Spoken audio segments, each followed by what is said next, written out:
Friday. Howdy, howdy, howdy, howdy. Yo, I did some research on this XP thing on YouTube. It's based on time plus comment length. Undertaker. Actually, this is from Halloween theme music. So, the reason from Halloween theme music is just this is a good one to get into the killer mindset of like, okay, I'm just going to hack. I'm just going to do something crazy. Everybody have their alter ego, mate. Everybody have their crazy psychological person in them. This is mine. Interestingly, mine is a white dude with crazy history.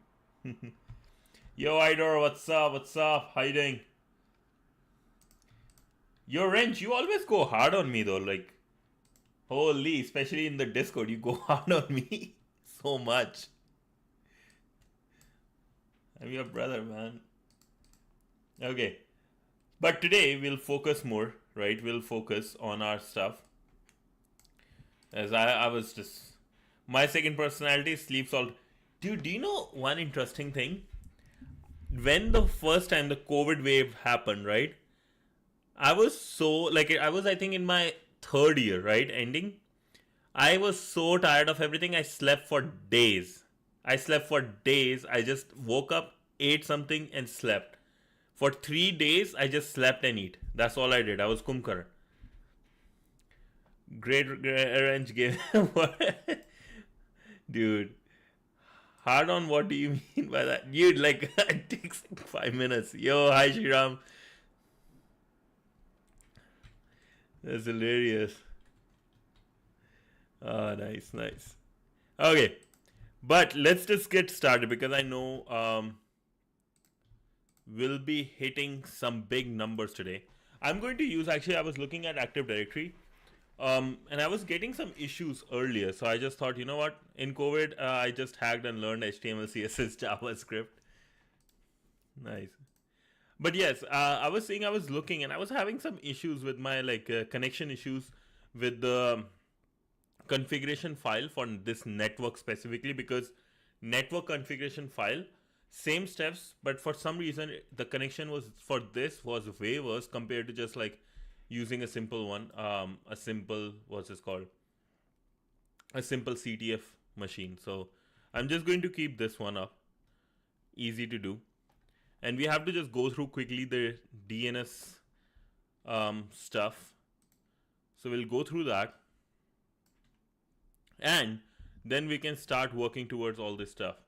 Z2, hello, good evening. I just finished the leisure machine. Phew, it's quite challenging. Leisure machine where? Let's see.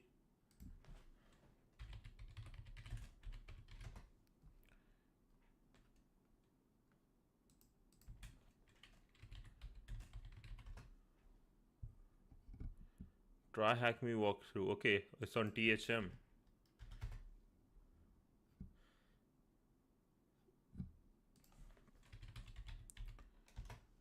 There was an issue in TryHackMe when you were doing it. Yeah, I was trying to do the labs and labs were not working properly. Yeah. Oh, thank you for sharing the link. Let's see what this one is. Either what work did I get? Oh, so work, the one he was talking about was like in the sense, when I was like just 5-10 minutes, I said 5-10 minutes and I was setting stuff up, and you were like, yo, where is where are you, and like those messages. So that worked. Let me close my window. There's noise coming. I'm getting disturbed. Okay. Linux basics and TryHackMe. Nice, bro. Nice. So how is leisure? Let's see. This one, exit split. Ledge. Oh, it's a hard one. Z2. Nice, man. Simulates real world, real cyber attacks in a way you must exploit an Active Directory. What's that?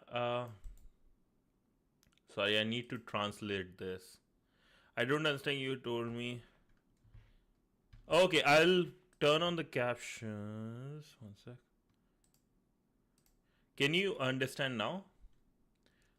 Anything you said, haha, I'm using a translator. I'm from Chile and I don't speak English. Oh, it's all good, bro. Join our Discord. Maybe the fam here, right, will help you with like English because we chat in English all the time. Dude, it's super cool. It's not. Let's see. What is the weather?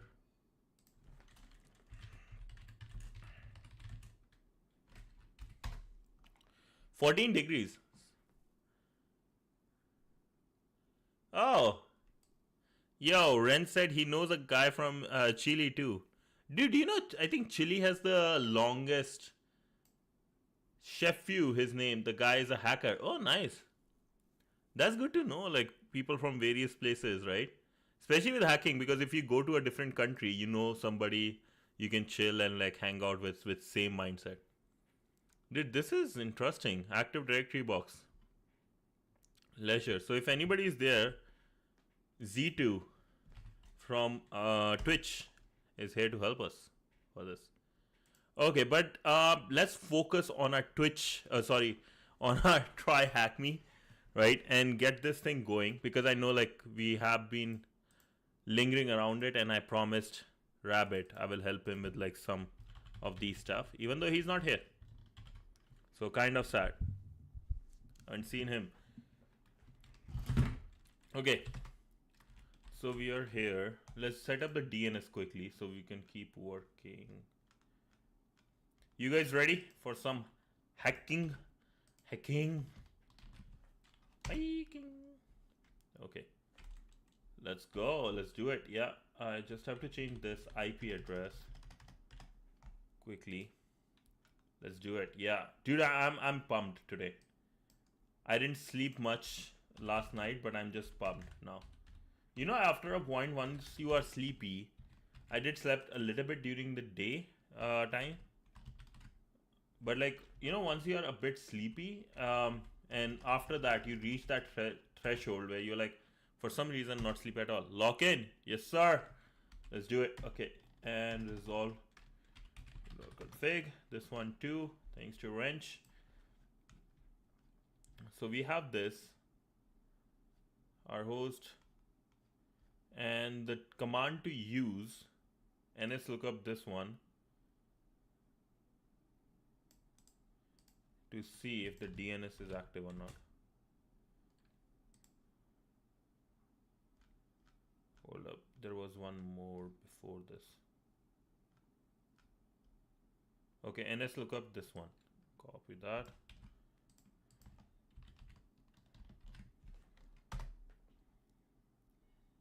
Okay, this is working. We can see the address working and stuff. And I just have to put this a bit up. Okay, cool. Okay, let's see what we got. After the DNS, we are at task 2, and let me just give you guys the machine stuff. Then log into the domain controller. Wait, I have to log into the domain controller. Okay, let's see. This guy. Copy.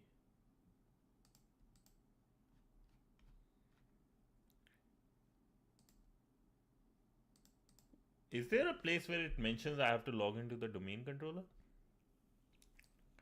There's the OpenVPN, Kali, DNS stuff, blah blah blah, debugging DNS, ping the IP, lookup.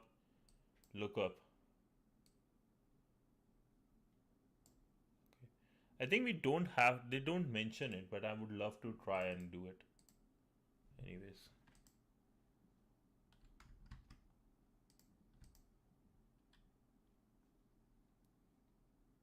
Some reason this is taking good amount of time. Paste and go. Let's see.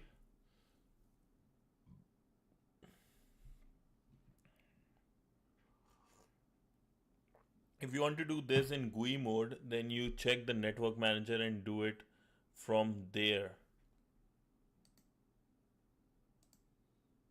Okay. I know there was a network manager command too.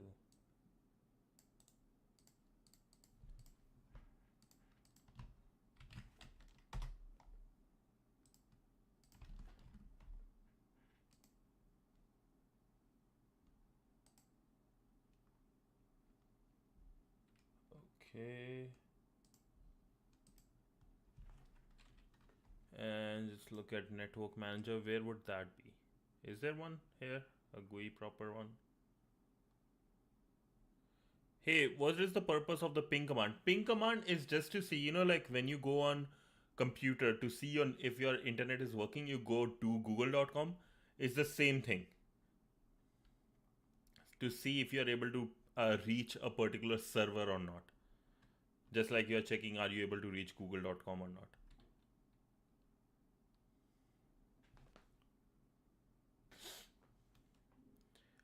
Where is network manager? Do we have a GUI for network manager in these? I don't think so. Let's see what will come if I do this. Just Shriram, do you know three-way handshake? So is to check my device is connected. So to check if your device can reach a server. So if I want to check if my device, like for example, if I have two servers, right? And let's say there is this third server. This is my server 1, this is my server 2, and this is, let be, Google. Right? So I don't have to be connected to internet if, let's say, these are connected through wire, right? And I will just ping from, I can just, from computer 1, I can do a ping server 2's IP address, right? Let's say I do ping 2. It will see if a packet or it is able to talk and come back, right? That's what ping will check. When we do Google one, we are just saying, is our server or our computer able to reach Google and come back or no? In that case, I will do ping Google's IP address, which, or let's say you do 8.8.8.8. So that's what ping command does, just to see if a packet is able to reach a particular server or not. Yeah. It's like a doorbell almost. Somebody comes back or not. If the doorbell reaches or somebody comes back or not. Maybe there is a standard tool in ParrotOS. Maybe. But like this one doesn't have anything, so it's fine. We'll look later. I think and I want to check one thing mentioned by Z2 was able to reach Active Directory. Am I able to like just ping? Let me just ping this and see. There is no. Oh, okay. I want to just see if I can ping this. In this case, now I'm going to check if I'm able. I can reach the server. Not this one. 10.200 26.202 101. Okay. So I'm able to reach. You see this?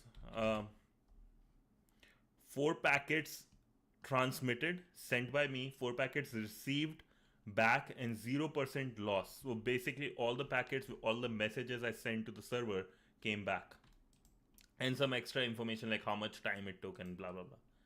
Okay, let's just look into task 2. OSINT and phishing. Nmap scan. Yeah, do you want me to do the Nmap scan? Okay, so OSINT, Shriram, if you ping host discovery, network discovery, firewall, yeah. But also OSINT. So we were talking about OSINT. OSINT is basically open source intelligence, right? What that means is, able to find something. Let's say I'm trying to find about a person using Facebook and Instagram. That's open information, and using just the open information to collect about someone, right? Which I don't have to access some unauthorized. I don't have to like go through some unauthorized places. So that's what OSINT is. By pinging, it's used for some stuff. Yeah. HPing 3. Interesting. I'll look into that. Yeah, CTFs are the best for learning OSINT. So 2 popular methods, or even a bunch of challenges, OSINT is very helpful. Or like you learn a lot with those challenges. So, two popular methods for gaining access to that first set of Active Directory credentials is open source intelligence and phishing. Phishing, again, you probably get a bunch of phishing emails, right? We will only briefly mention the two methods here as they are already covered more in depth in other rooms. There are modules on OSINT and phishing. OSINT is used to discover information that is publicly disclosed, like your Facebook, LinkedIn, and stuff. In terms of Active Directory credentials, this can happen for several reasons, such as users who ask questions on public forums such as Stack Overflow, but discloses sensitive information such as their credentials in the question. So, for example, let's see. Oh, also, I think Stack Overflow is about to get a very big update. Let's say if I go to this one, right? Somebody might have been released their password or company ID on this LDAP, and I'm able to log in. So that's open information. I didn't have to access something which is like not available to the a simple user on internet. This is a good example came out automatically. So that's OSINT. Developers that upload scripts to services such as GitHub with credentials hard coded. Big thing. I have seen it so many times, and I've seen couple of times, not so many times, but and I've like lost my brain. They were already reported, but by the time they were reported, I before they were removed, I could see it. Credentials being disclosed in the past breaches since employees use their work accounts to sign up for external websites. So, for example, I use let's for example, if GitHub or Microsoft is able to find there is a leak happened in GitHub Copilot. A lot of companies who are using Copilot will lose their stuff. Websites such as Have I Been Pwned, great one. Dehashed provide excellent platforms to determine if someone's information such as work email has ever been involved in a publicly known breach. So dehashed. Evaluate your what is this? I've never knew. Free the password. Oh, okay. What is dehash? I don't know. Raw data breach monitoring. Okay, so just like a breach monitoring website. I'll just post this thing because I haven't seen this one much. So I'll post this. And I will also post the Have I Been Pwned one. A great website. It's actually an amazing website. Okay. By using OSINT technologies, it may be possible to recover publicly disclosed credentials, database of password leaks. Yeah. So have I been pwned? If you go down, where is that? These many these many accounts are there, and there is a list of API, email search, domain search, opt out, pricing, dashboard. Nope.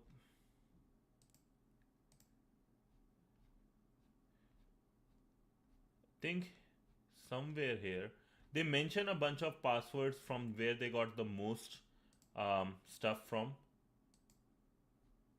Troy Hunt. Okay. Yeah, I don't know, but there is a place where they mentioned. Do the lab, Roger that. Okay. By using OSINT techniques, it may be possible to recover publicly disclosed credentials.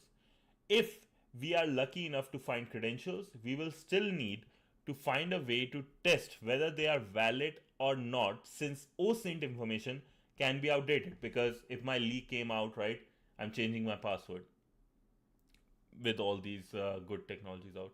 In task 3, we will talk about NTLM authenticated services, which may provide an excellent avenue to test credentials to see if they are valid. A detailed room on Red Team OSINT can be found here. I'll just post this, guys, to you. Probably will be a premium, yeah. Learn how to use DNS, advanced searching, reconnaissance, and multi-ego to collect information about your target. Okay, good to know. Can I save it? Nope. Oh, save the room here.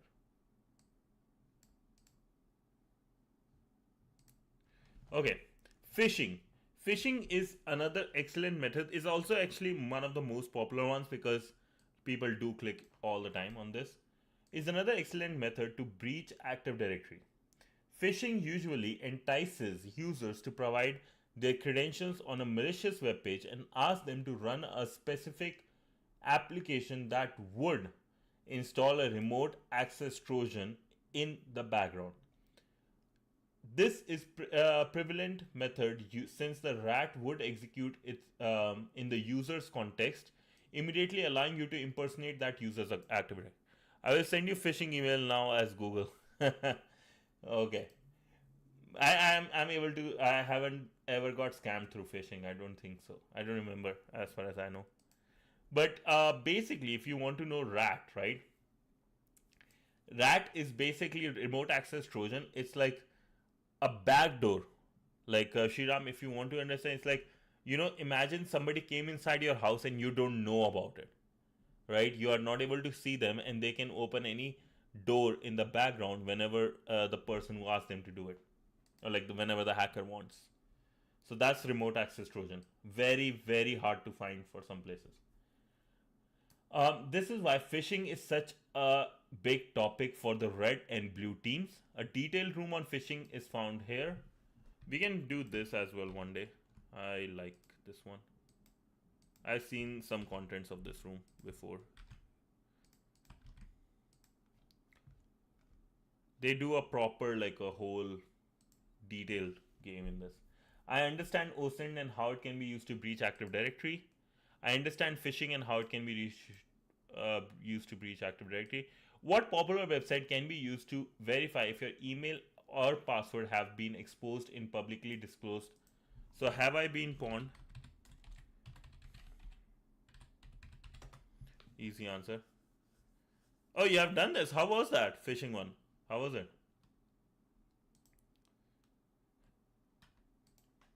By the way, there is a course on by HackSmart how to do real phishing emails. It was HackSmart. Okay.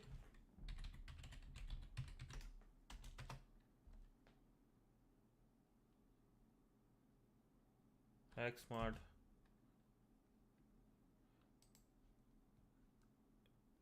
Do you know what is the HackSmart's website? Which one of them? Or maybe videos, right? I've never heard of HackSmart. HackSmart phishing. I checked my email with have I been born. Nice. Do you found anything?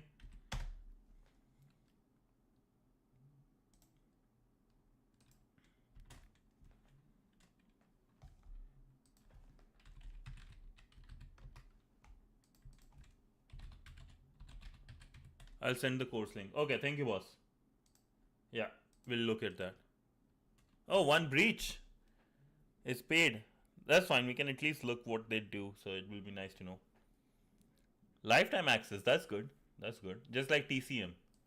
Okay, so NTLM and net NTLM. Let's look into that. Download task files here.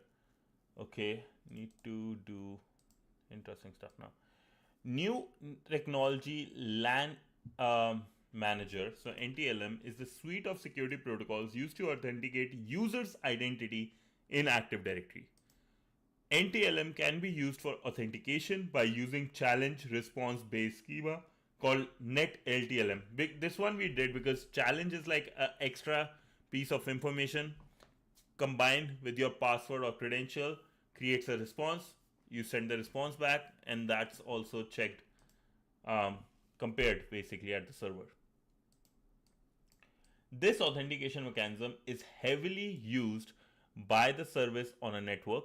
However, services that use NetLTLM can also be exposed to the internet. The following are some of the popular examples. Internally hosted Exchange mail server that exposes an Outlook web app login portal. Remote desktop protocol RDP service for a server being exposed to the internet. Exposed VPN endpoints that were integrated with Active Directory. Web applications that are internet facing and make use of NTLM. Okay, these are like, I think understandable. Let me just post this.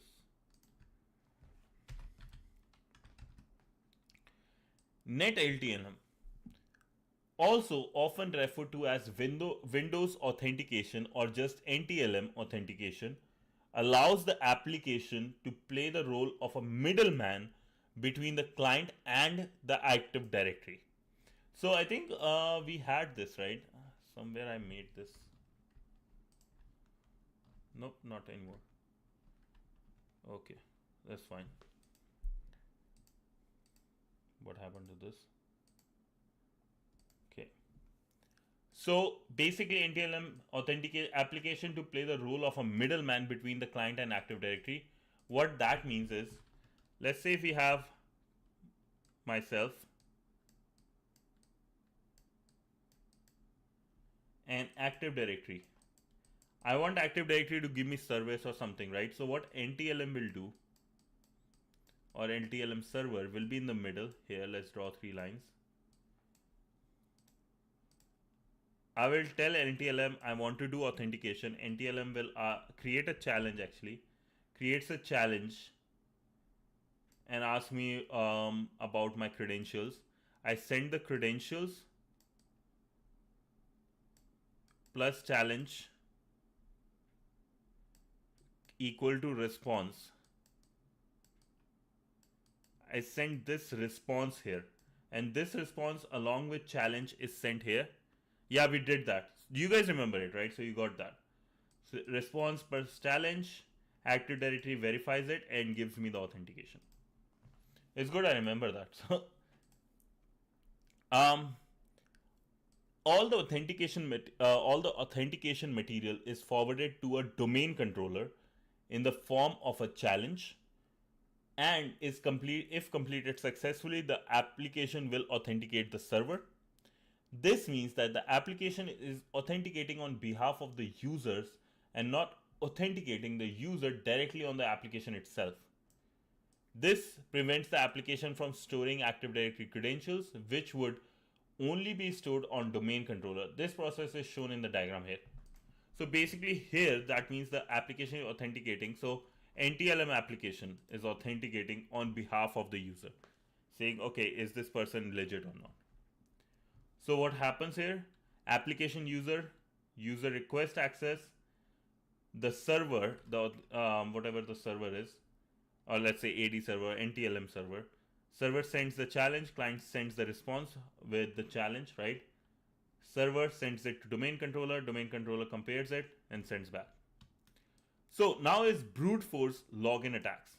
As mentioned in task 2, these exposed services provide an excellent location to test credentials discovered using other means. So basically like the websites we mentioned, right, and OSINT. However, these services can also be used directly in an attempt to recover an initial set of valid Active Directory credentials. We could perhaps try to use these for brute force attacks if we recovered information such as a valid email address during our initial red team reconnaissance. Try to use these for brute force. Okay. Since most Active Directory environments have account logout configured, we won't be able to run a full brute force attack. Instead, we need to perform a password spraying attack. So, do you guys know about password spraying? Instead of I know this, that's why I'm just asking should I go over it? Instead of trying multiple different passwords, which may trigger the account lockout, we choose and use one password to attempt to authenticate with all the usernames we have acquired. So basically, what happens in a brute force, right? To log in, basically, to get a login, you need 2 things. You need a username, let's say. I will call it U, plus the password. This is like mostly the case. Call it P. A lot of time what you do, you have the username, let's say for Facebook, you have the username but not the password. So with a particular, let's say one username, let's say CH, right? You will try so many, brute force the heck out of it and try so many passwords till you find the right one, right? You try billions. Password spraying is basically opposite, in which we will take a password and we have a list of usernames. So we are going to run them through all the usernames with the hope that there would be one that might work, and that is our credential. We can even try SMB and FTE login for it. Yeah, because it will be the same. Yeah. That's actually, yeah, good point. We can use it with other services. However, it should be noted that these types of attacks can be detected due to the amount of failed authentication attempts that they will generate. You have been provided with a list of usernames discovered during a red team OSINT exercise. The OSINT exercise also indicated that the organization's initial onboarding password, which seems to be change me 123, what a stupid password. Although users should always change their initial password, you know that users often forget. Not only forget, they're lazy. Another thing I will tell you, because I have been to DevOps and all these, there is now you can force that as soon as somebody logs in for the first time, you can force them to change it. So I don't think this is valid anymore. We will be using a custom developed script to stage a password spraying against web application hosted at this URL. Okay, so this is our URL. Let's keep this handy here. Slime, Sublime. I like to call it Slime.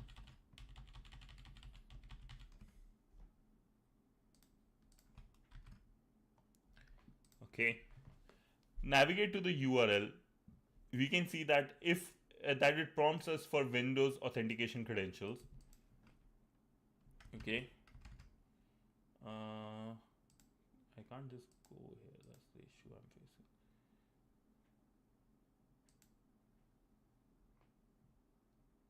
One second, lads. I'll make it like so it's easy for me a bit more. Sorry, give me just 1 sec. I'll do it this way. Now, this can also go here.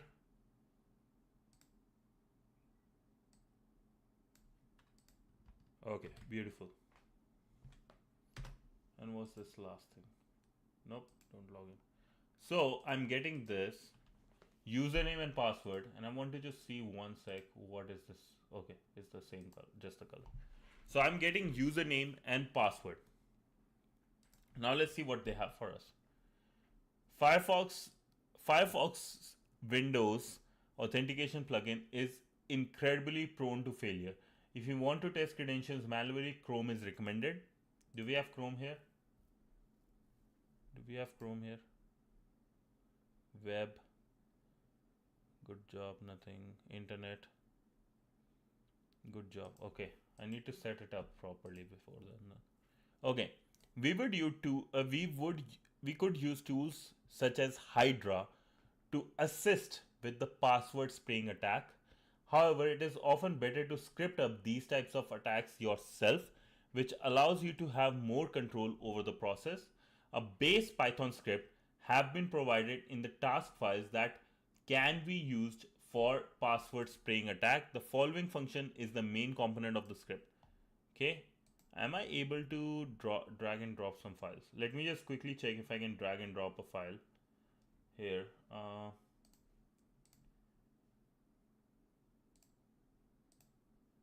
Okay, nope, not the right thing. So let's say if I have a THM Lite, can I copy this here? No. How would I do it?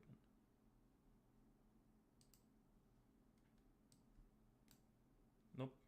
Okay. I don't drag and drop. Yeah, I don't think so either. Maybe I have to log in then to TryHackMe and get that. Oh wait, network files. They might be here already. Who knows? let's see. Oh, I can just copy paste too. Fuck it. Sorry, I used the effort. Sorry. I'll just download these files and then use it to copy paste. Okay, usernames is here. Yeah. I thought they might have something. No, never mind. So let's see Notepad just once. Okay, quickly let's go here.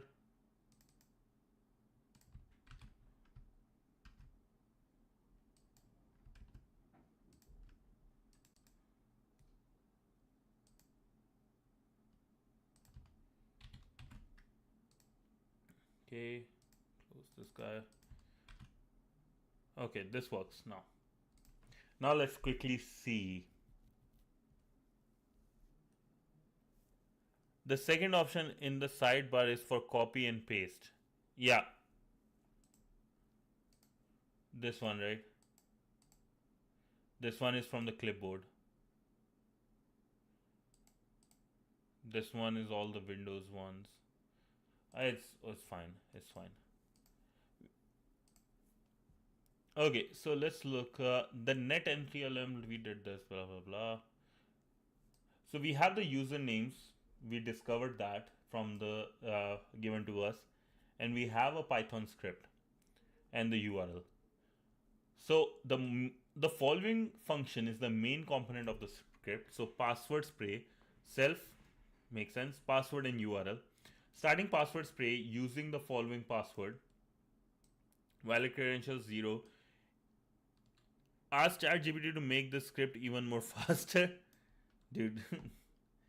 I would love to, but I know, like, I feel like how the network works on TryHackMe, it will break it even because of the faster. I think there's so many small ones. It doesn't matter anyways. Small number. All of the possible usernames for user in self.user. So we have the list. Make a request to the website. Okay. Request get URL. Auth HTML NTLM auth self. FQDN the domain name. User and password. Read the status. If succeed, good job. If not, go get me the verbose mode. This function takes our suggested password and the URL that we are targeting as input and attempts to authenticate to the URL which each user with each username in the text file. By monitoring the differences in the HTTP response codes from the application, we can determine if the credentials pair is valid or not. If the credential pair is valid, the application would respond with 200 HTTP OK code. If the pair is invalid, the application will return 401 unauthorized code. Makes sense? So basically, if you guys don't understand, we have the URL, we'll send the username and password, and it will give us, if it's good, 200K, 200 OK, if not 401. Password spraying. If you are using the tag box, the password spraying script and username text file is provided under this place. So okay, it's good not to get angry. It's good sometimes. I jumped the gun. It was my mistake. Good to know what I was thinking, that there must be here. It is here. Okay.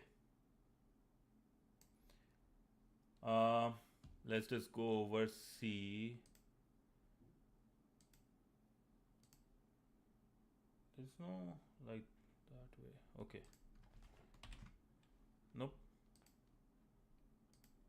Application.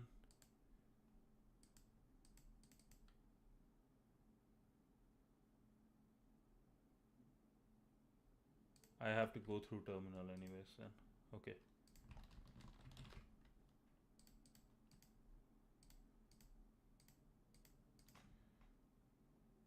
New tab, shift control T. Okay.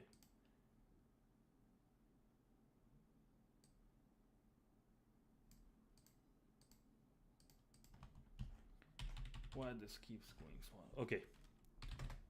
So we go to /root rooms breaching Active Directory. We have task 5357, so cd task 3 just to make sure we have the right things. We have NTML, we have this one, we have user, we don't have password sprayer.zip, so which is fine. We provide the following values as the parameters when we do Python NTLM password spray. So username or user file name, FQDN the URL, password and the attack. Wait. Fully qualified domain name, the URL of this. Okay, so the Windows authentication URL, and this will be the URL of just the Active Directory. Okay. Using these parameters, we would get a few valid credential pairs from our password spraying. Failed password. Okay, this one works. This one works. Okay. Cool. Okay. Hopefully you guys are ready too. I'll just go here. I don't even have to save these, given like I already have them here. So I'll go, let's say Python NTLM password spray -u would be user file, so usernames txt. What are the other one? F. Oh, I can copy these. Password and this. The reason I can copy it because TryHackMe updates these as they are available. Okay. So you good to go? See some stuff in action. Okay, amazing.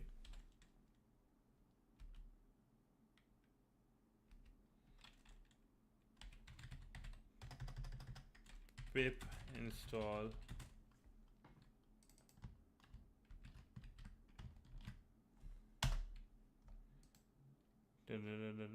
deprecated 2.0. Who cares?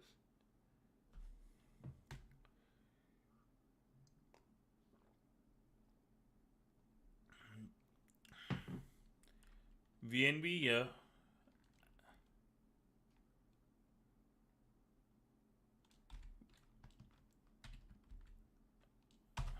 It's fine. I think this will work now. Starting password spraying with the following password. So we got valid credentials found. It's 2.7. It's 2.7. So I'll take a quick screenshot of this guy, so we know. Based on this, we have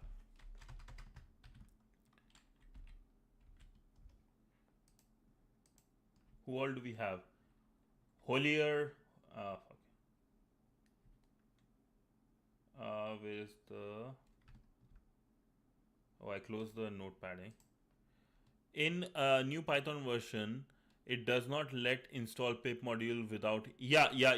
This one is 2.7, so I know that it would allow it.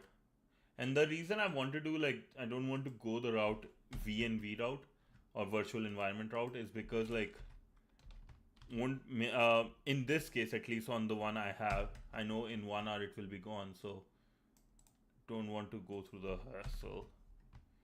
But actually, you are right though. The right way to do is through VNV.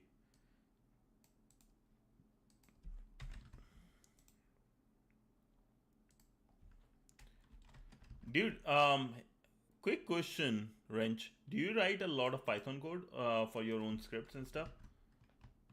Given like you are doing TCM stuff too, right? You have done that, so must be right. You do write stuff. Also, if anybody wants to go hacker, I know some people, and all of them mentioned to learn coding. Yeah. Nice. Don't have to type the password because this is password spraying attack. I'll just keep one password. I don't do TCM stuff now. Oh, okay. But you have done in the past, right? You mentioned, if I'm not wrong, you have mentioned.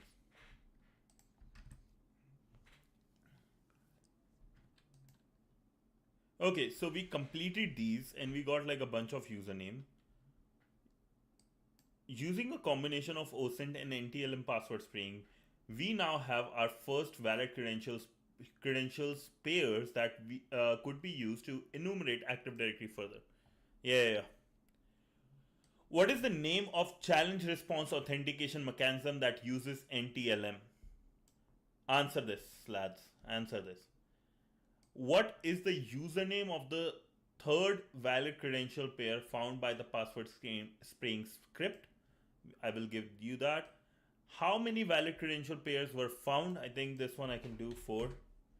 What is the message displayed by the web application when the authentication with a valid credential pair? So web application we have to do, but you have to give me the answer to the first one. This one is Gordon, third one, right? Gordon Stevens. This one you guys have to give me the answer. Message displayed. Net LTLM, yes sir. Yes sir, yes sir. Thank you. Message displayed, let's see.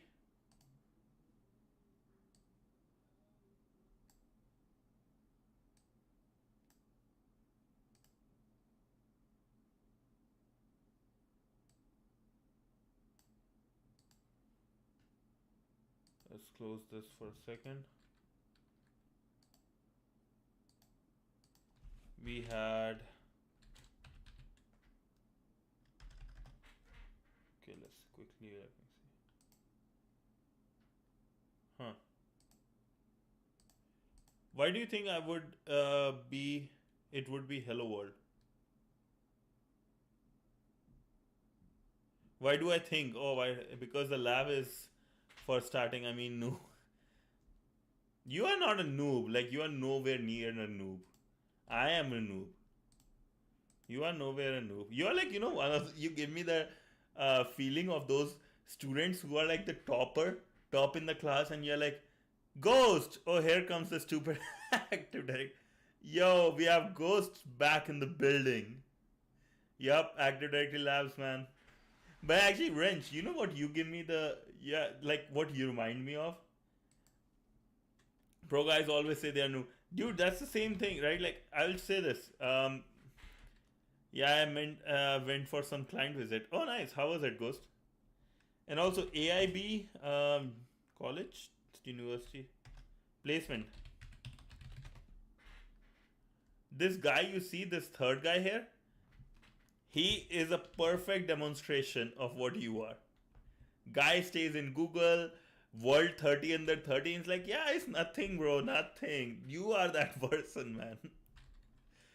You are like legit you could be like number 1 in the world and still be like, yeah, it's nothing, bro, it's nothing. I'm a noob. I got DEFCON badge, but I'm a noob, of course. I hope you don't mind though. It's all fun and jokes. But you do remind me of that thing.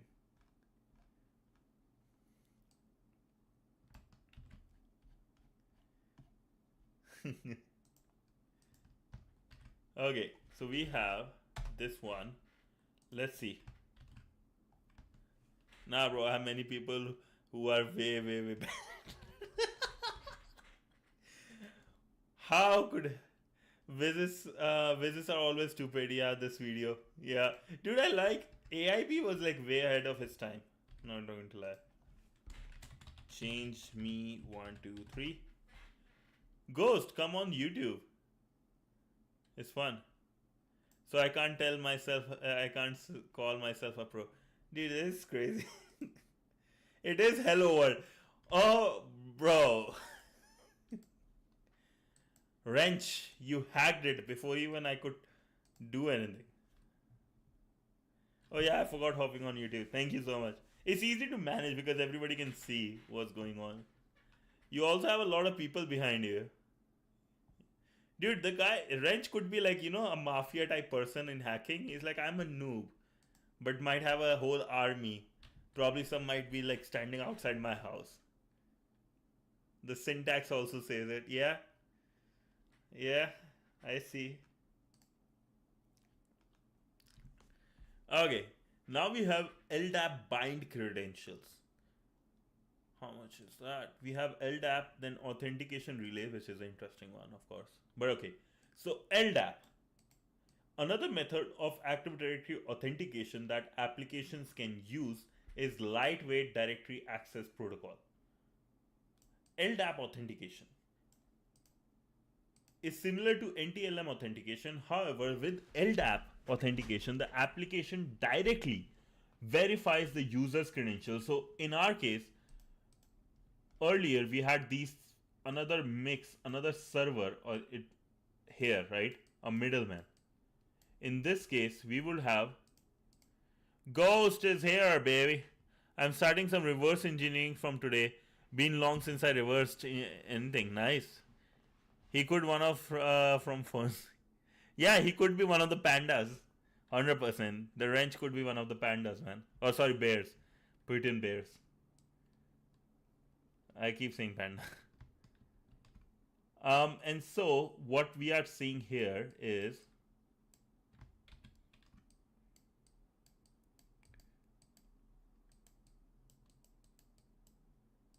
earlier we had a middleman, right? In this case, in case of LDAP, we don't. It would be straight up conversation directly, no middleman required. Yo, ghost. Ghosty, ghosty, ghost. Is there good ghost ones related emojis? Ghost. There's just this one, eh?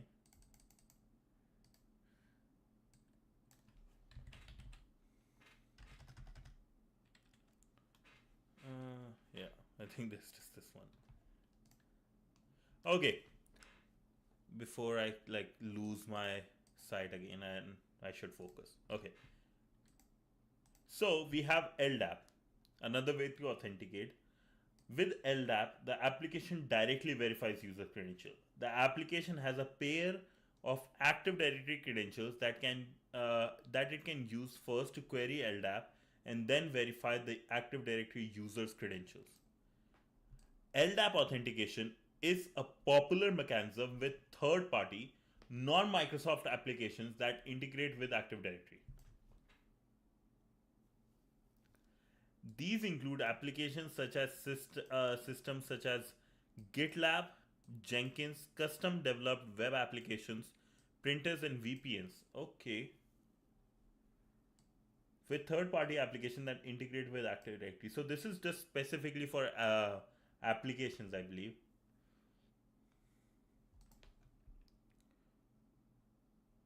I want to keep this, but I want to remove one thing from there.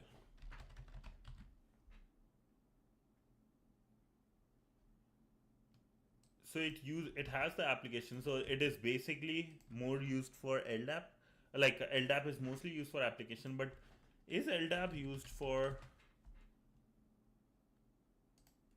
I like NTLM, I hate LDAP. Why is that?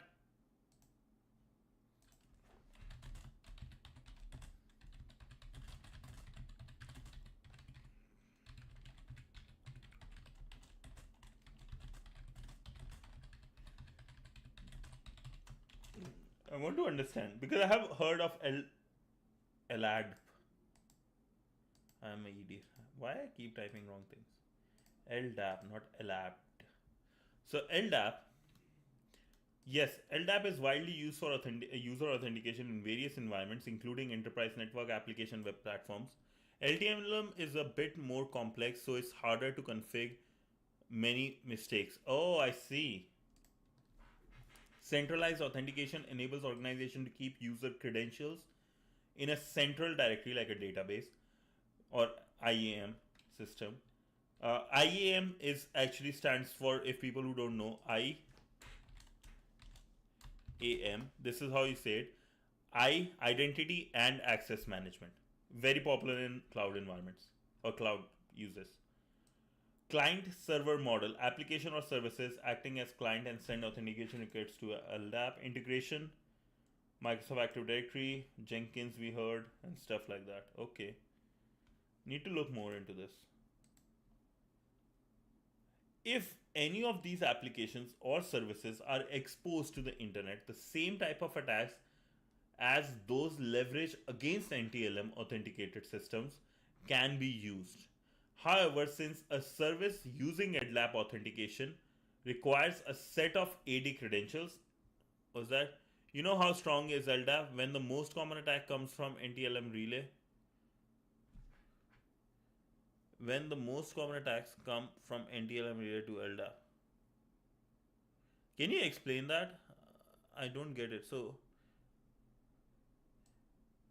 when the replay or relay, not replay, most common attacks come from NTLM relay to LDAP. Okay. So you first try to do with NTLM and then like go to LDAP. Interesting.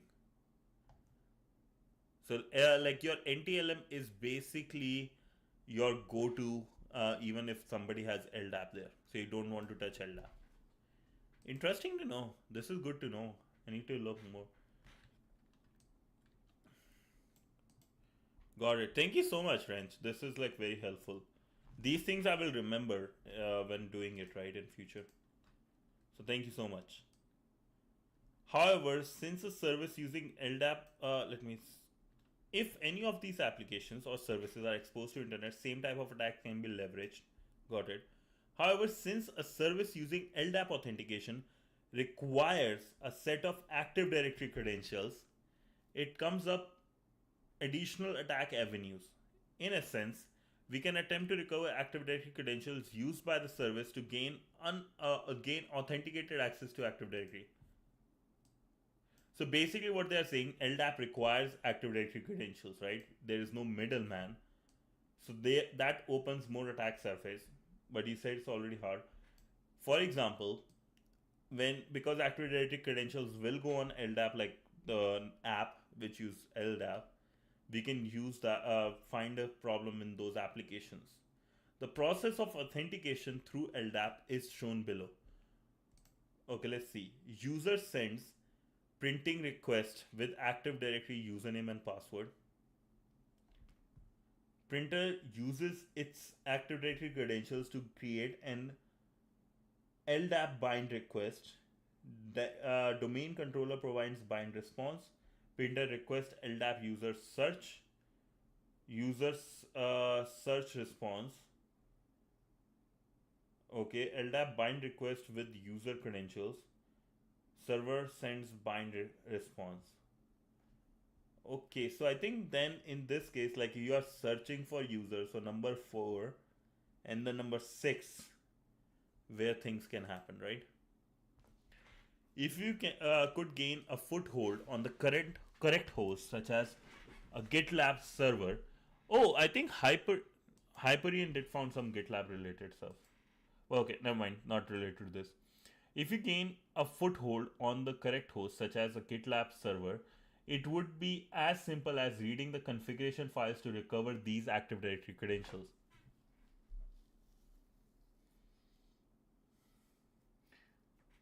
If you gain a foothold on the correct host, such as GitLab server, okay, so instead of printer, we go to the GitLab. LTNM can be downgraded and exploited, but LDAP itself does not support downgrade. However, if a user connects using NTLM, if a user connects using NTLM, an attacker can capture that authentication using tools like Responder and Relay. It to LDAP to perform privileged actions like adding a user to domain. So it is to LDAP to perform. Okay.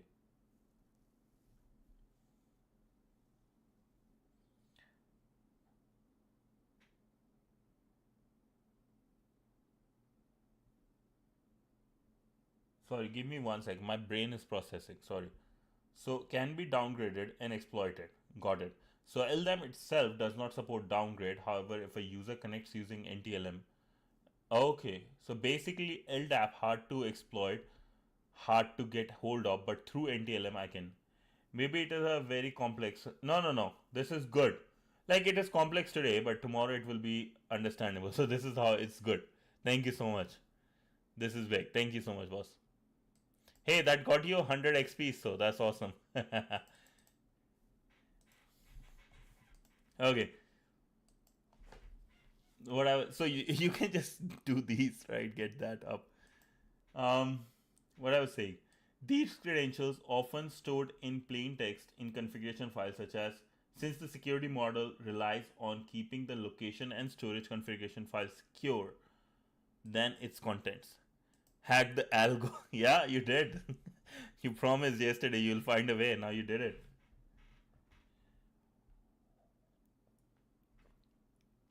Okay, let me see. If you could gain this, these credentials are often stored in plain text in configuration files. Since the security model relies on keeping the location and storage configuration files secure rather than its content, configuration files are covered in more depth in task 7. Just got 125. Oh, 150 now, bro. 150. Holy. You did hack it. That's hilarious. I'm just thinking, so basically what they're saying, the reason they mention GitLab because configuration files could be there and those configuration files will have the secure information and stuff. That's interesting. Dude, this is like some overload of information, not going to lie. This is some overloading of information. 1 second. Yeah, it's 12. I could tell. I was like, it's my brain has started going slow. So LDAP pass back attacks. However, one other very interesting attack can be performed using LDAP authentication mechanisms. You could have hacked the YouTube EP, but you can't hack the channel's algo. Yeah, huh? Experience points, but not the. Actually, it's interesting. Yeah, no, I can't have coffee. It's hard to get a few views now. Yeah, but actually, I will say this. I hardly drink coffee though. I'm a chai guy, and when I drink coffee, I'm up all night. It's so hard to sleep. I always, especially Shira, because you are young, right? Try to have your caffeine as minimum as possible. Maximum one half a cup of tea. And anyone who is watching this, when you get up, don't drink anything, any tea or caffeine related drinks for at least 2 hours. Drink water. Your body is thirsty, not caffeine. It doesn't ask for caffeine, it asks for water when you wake up. Big change in life, I'll tell you that. Okay, let's get back. LDAP pass back attacks. However, you should not take caffeine after 6 p.m. Yes, yes, sir. I agree with you. I actually like I'll tell you the story. I drink coffee only when I work out. Okay, that's not bad because that gets your body it's like already digested after workout. That's not bad. Remind me, I will tell you my hack the box story. Me drinking 2 monsters a day, very bad. LDAP pass back attacks. However, one another very interesting, nice, one another very interesting attack can be performed using LDAP authentication mechanism. He did. Pre-workout man. Oh dude, yeah. 2 bananas is good enough for like any workout. Okay, sorry, I keep going in that game. Okay. However, let me take this out. One other very interesting attack can be performing against LDAP authentication mechanism called LDAP passback attack. This is a very common attack against network devices such as printers. When you have gained initial access to the internal network, such as plugging in a rogue device in a bedroom or a boardroom or a bathroom, LDAP passback attacks can be performed when we gain access to a device configuration where LDAP parameters are specified. A device configuration where LDAP parameters are specified. This can be, for example, the web interface of a network printer. Usually, the credentials for these interfaces are kept to the default ones, such as admin or admin password. Here, we won't be able to directly extract the LDAP credentials since the password is usually hidden. However, we can alter the LDAP configuration such as the IP or the host name of the LDAP server. If an LDAP password attack, in an LDAP password attack, we can modify this IP to our IP, then test the LDAP configuration, which will force the device to attempt LDAP authentication to our rogue device. It can intercept this authentication attempt to recover the LDAP credentials. So what this means, right? Let's say we have a printer.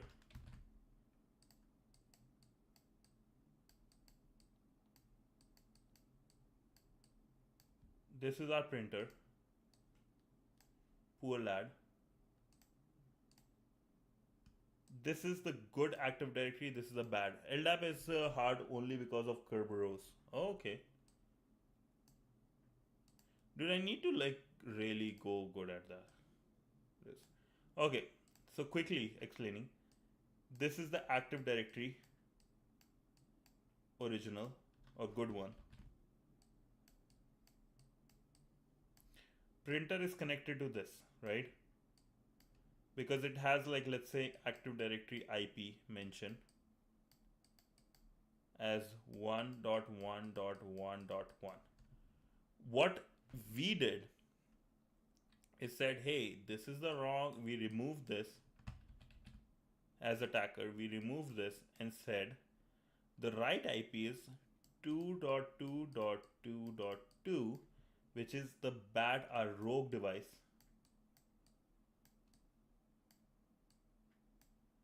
Rogue device IP, and this is bad. Now the printer will try to communicate with this one, and it will try to communicate with this and will send credentials.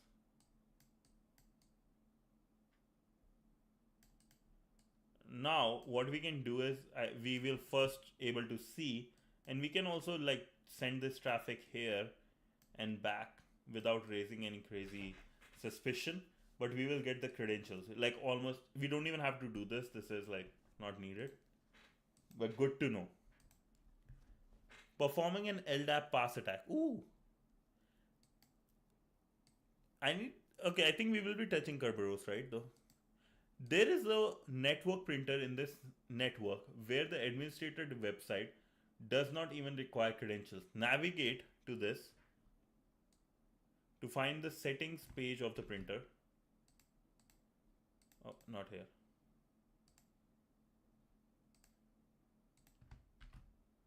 Let's so printer settings, LDAP settings. Yo, my team got selected for UST. Oh, what's this one? Nice, bro. Congrats. Dude, how you form these teams? So this is powering cybersecurity intelligence for tomorrow. Nice. Oh. Dude, how you form these teams? I want to learn. That's awesome, man. Kudos.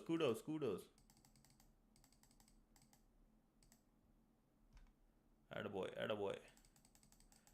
And then, yo, interesting thing. This is the same guy who said, I'm not that good, like 5 minutes ago. This is irony. This is God right here. Showing it. Check CTF times.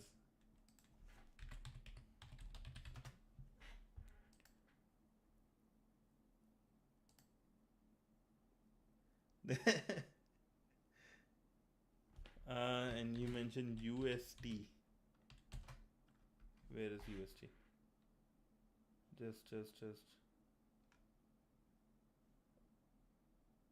Where is UST CTFs? Okay, let's see. Oh, this is the one we talked. It looks very similar. Is this the one? No, it's FAUST.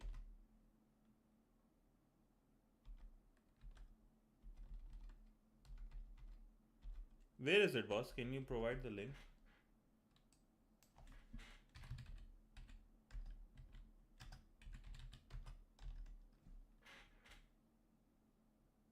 Teams, calendar, archive, Teams. My team and me were together for 8 months. We did a lot of things, man. Nice. Yes, sir. Which is the best platform to perform cybersecurity related? Dude, I always ask that too. You know, Rabbit mentioned that he is part of some Telegram channels. You have to find them. Now you have to like look through them on through Reddit and stuff. There are certain ones which are good, but like nothing like the way other people get it. I'm also like finding a proper like channel if I can get one. Not news, but like related. Yeah, this is like different. But I know reports. Oh yeah, please. Yeah, he does say he's a noob. Dude, that yeah, that will do the job. That will do the job. Can you send that like in the Discord? That specific one, can you send in Discord? This one also probably if you send Discord, if not here, right? Let's see.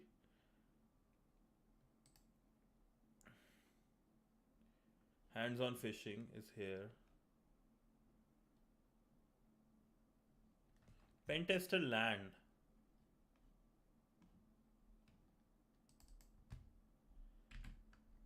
Oh yeah.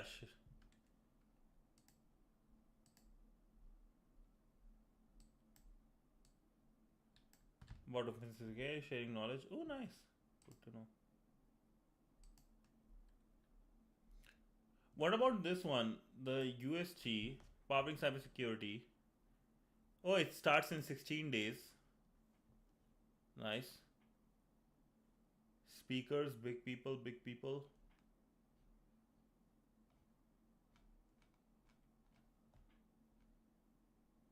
Sure.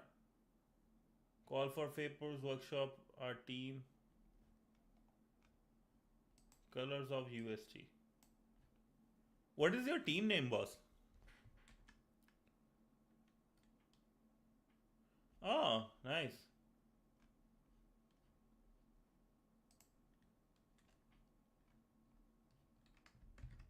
Nice, nice.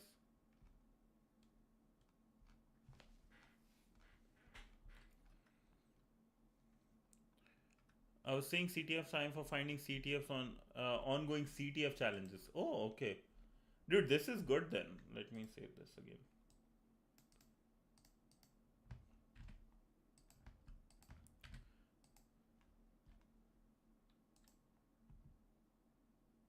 So we have upcoming. No, you're not. No, you're not. And this one is USG or Gen. Nope. Oh, nice, nice, nice. Upcoming. Where is the G?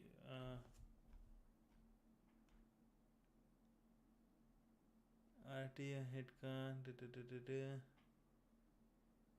For software developers, they have lead code and hackathons to flex. For cybersecurity guys, search CTFs. No, I think CTFs and just challenges. Honestly, also like for cybersecurity person, like for me, in my opinion, Shriram, do the hack the box, right? To flex, right?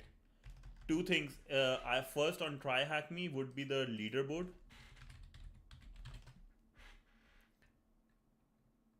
Yeah, I don't think so. It is there yet. Um, Let me share this with Shriram.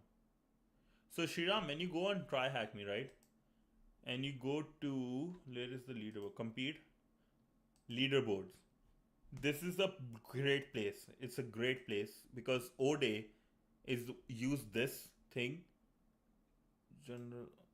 So Ode is number one on this platform, right? He used this to show off. Like he used this as like a way to market himself. There is this and hack the box. And another, don't make the mistake I made. So I'll tell you this: just just focus on these two platforms. Don't look for 20 other ones. More than enough information. And yeah, like there are ranks. So if you reach good ranks, good way to flex. Good way to flex. And don't focus on 10 different things. I made that mistake. I won't say I regret it because if you are learning and other people learn from it, It's okay for me to mistake, and I learn from myself. Kerberos security. This sure. Thank you. Curbs on security. Krebs on security. Ah, nice. Dude, this is good. Good stuff. Good stuff. Another one I use. I just basically for myself. I use Dev Daily, but that's just dev related because I have like a full time job, right, as a developer for a big company. So that's that's why I use a lot of front end related information I read, and AI agents and all those stuff. Okay. Before we forget, right, why we were here, let's do this. At least complete our performing LDAP pass it back attack, and then we'll look for next thing what to do. Yeah, those that extension is good, 100%. So we were here. We were talking about the LDAP that I explained the tag type. There is a network printer in this network where the administrator website does not require credentials. That's good. Write blogs. Those are good ways. And use it, post them on LinkedIn. Do send me a request on LinkedIn so I will also post it in my network, your ones. I will reshare like whatever it's called. Navigate to this website to find the settings page of the printer. Using browser extension, using browser inspection, you can also verify that the printer website was at least secure enough to not just send the LDAP password back to the browser. Yeah, send it to me. Oh yeah, send it to me too, bro. Like just send it. Like LinkedIn, I have a good network, so you will hopefully get a lot of eyes. That'll be helpful to you guys.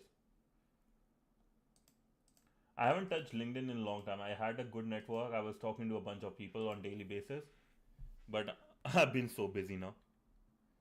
I do get so many emails or messages like, "Hey, would you like to do take this course for us? It's free, and just give us your reviews or test this app and give us your reviews. We'll give you money." I'm like, "No, I'm busy. Too much stuff." Two different accounts, one for red team, one for blue team stuff like CTF challenges and labs, and that's I built into. Nice, nice. Nice range, yeah.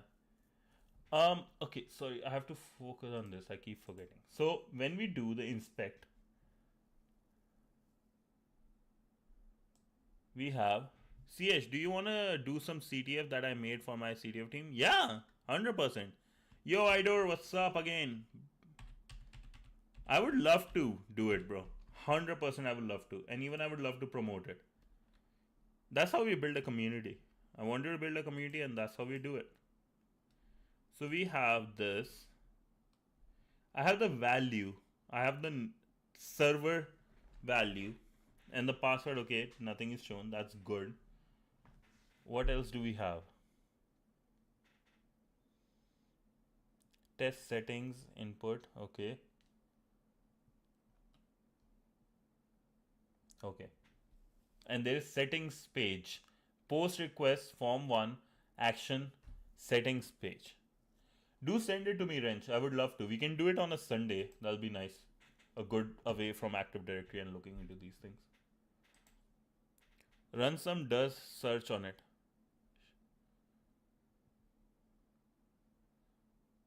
Does search on it like oh,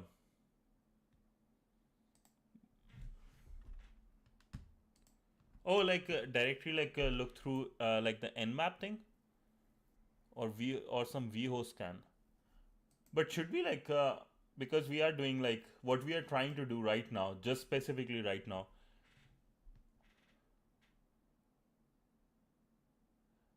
Directory searching.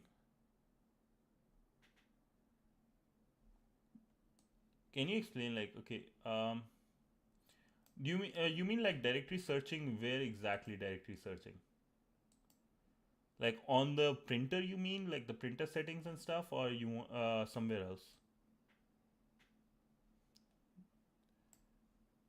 And hard, like in the sense, like are you talking about the hard, like the CTF you made, or like it's hard? There's two things going on, so it's hard to know which one you're talking about. Sorry. This is not a CTF. I thought it was a CTF. No, no, no. It's just basically what we are doing. We are learning about specific attack, LDAP passback attack. So in this, so we have the username, right? So using the browser, we have the username, but not the password. However, when we press the test settings, we can see that an authentication request is made to the domain controller to test the LDAP credentials. Let's try to exploit this to get the printer to connect to us instead, which would disclose the credentials. To do this, let's use a simple netcat listener to test. Um, oh, I thought you need to get root. Damn, that achievement. Yeah, I'm just learning about. It's good to learn about one specific attack, especially if I'm learning from like beginner level, right? I guess. So yeah, we are just doing this LDAP attack, LDAP passback attack, in which we have the printer. We are trying to make sure it connects to us instead of the original domain controller. Simple netcat listener to test if we can get the printer to connect to us. Since the default port of LDAP is 389, we can use the following command: nclv nvlvp. I use my own. Here.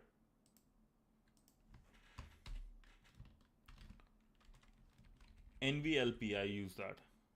NLVP. Address already in use. Okay. Note that if you use the attack box, this should first you should first disable the slabd service stop. Then we can alter the service input box on the web application to point to our IP and press test setting. Okay, so let's stop this. Oh, wrong one. Now let's start. So we are listening on this port now. Shriram, let me know. I know it's basically for you and me. This is the first time touching a lot of Active Directory. Let me know.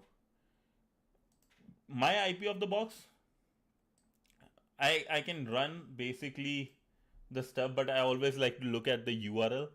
It's way easy to find that. And I can just do like,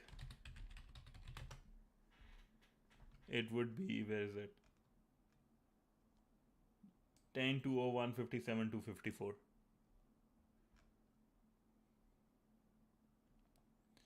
Yeah, I think maybe, yeah, it should be this one. I always look at this and it works for me. I can even, maybe for here it might be different, so I can go either by this one or I can go the breached one. Let's see. Because we have the printer, now let's use the IP address, server IP address, and then see. One thing they didn't mention properly, I believe, and I want to test, is that I can see the network, like what's going in and out, right? So I can probably see what will be the password here itself. Your IP will be your VPN IP and will be either 1050 this or 1051. So it is the first one. Can you check what request it makes to the web browser when you do the test settings? Yeah. That's what I'm looking at, because I think it will do that. You can use IPA to list all the interfaces. Please make sure to use this as your IP, otherwise you will not be receiving a connection back. Please also take a note for the of the interface for this IP, since you will need this later. Okay.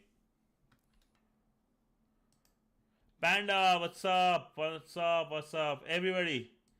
I would love you to say hi to Panda, please. Panda has been supporting me from day one. Can never forget that. Okay, so we have the IP here. We are using the 51, so this will be this. Yo, sup? Yo, Shriram is saying howdy. Yo. She's saying love ya. Everybody's saying yo.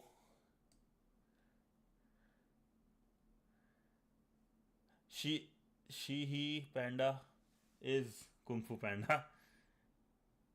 Panda can kick some butts, that's for sure. I know that. can kick some butts.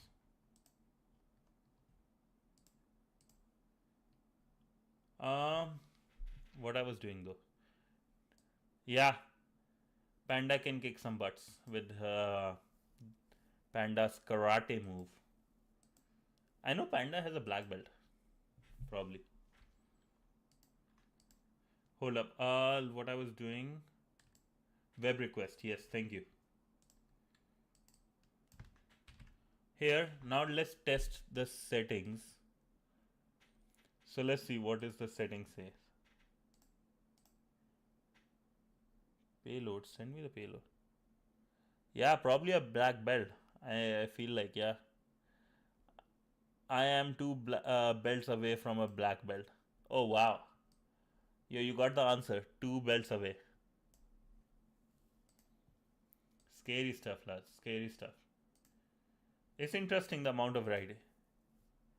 I'm just thinking like why the like request doesn't come. I'm just like 100% NC, but like why the request doesn't come? Like it got a reverse shell. Yeah, that's a good point.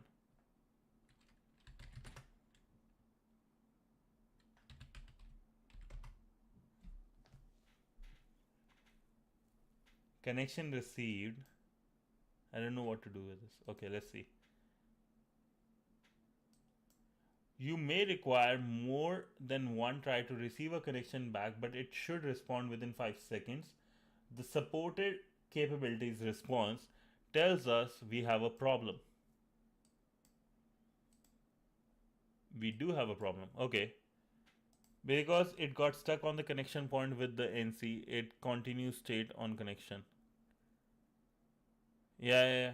But I'm just thinking because I feel like I've seen like at least the response even before I get some a response back. Like I've seen the request part, not the response. Sorry, the request in the network tab.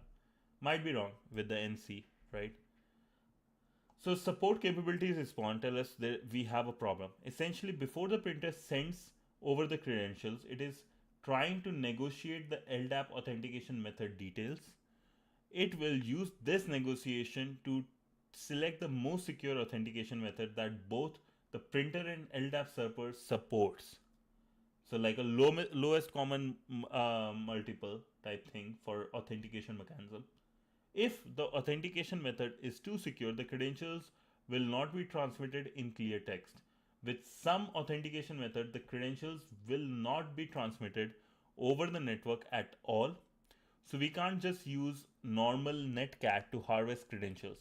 We will need to create a rogue LDAP server and configure it insecurely to ensure the credentials aren't sent in plain text. Damn. Okay, lads, I guess we are doing this then. We are setting up a rogue LDAP server. How much time will it take?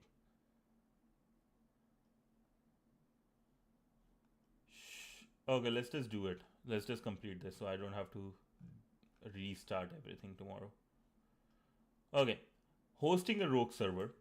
There are several ways to host a rogue LDAP server, but we will use OpenLDAP for this example. If you are using the tag box, OpenLDAP has already been installed for you. However, if you are using your own attack machine, you will need to install OpenLDAP using the following command. We don't have to do this, but I'll send it to you guys just in case if you are into it. Here. So LDAP utils, and enable it. SLDAP, LDAP utils, and enable it. You will, however, have to configure your own rogue LDAP server on the attack box as well. We will start by, you have to configure your own rogue LDAP server on the attack box. We will start by reconfiguring LDAP server using the following commands. Okay. You guys ready for this? At least anybody is ready for some rogue stuff. I've never set up a rogue proper server, so that's cool. sudo dpackage this. Okay, make sure to press no when requested if you want to skip the server configuration. Lock in, yeah. For the DNS domain name, you want to provide our target domain, which is this one. Okay, let's do it. Okay, so we have package configuration. If you enable this option, no initial configuration or database will be created for you. No, omit.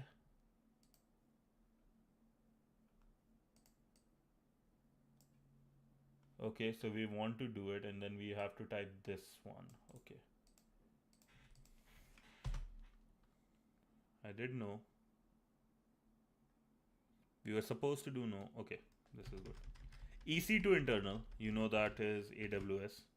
AWS service EC2 is basically their server offerings. Elastic compute, cloud compute. Provide any administrative password. So I will type. Okay, let me do this. Organization name. Let's do wrench. Administrative password. I will say 12345. Confirm password 12345. Man, I can see the sleep in your eyes. I know. I know. My eyes might be red by now, right? Can you see it? Like, my eyes are red probably. Select MDB as the LDAP database to use. HBD and BDB use similar storage format, but HBD adds supports to subtree names, but support for this. MDB backend is recommend. MD's new storage format requires less configuration. Okay, good. We don't care about storage, so that's why. Do you want the database to be removed when LDAP is configured? No.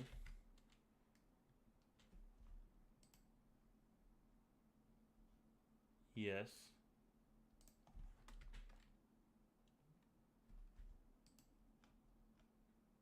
I was never asked which database. Was I asked? Okay, that's fine. Okay, it created the stuff for us. Now let's see. Before using the rogue LDAP server, we need to make it vulnerable by downgrading the supported. This is what you were saying. This is what you were saying, bro. Right? So downgrading the supported authentication mechanism.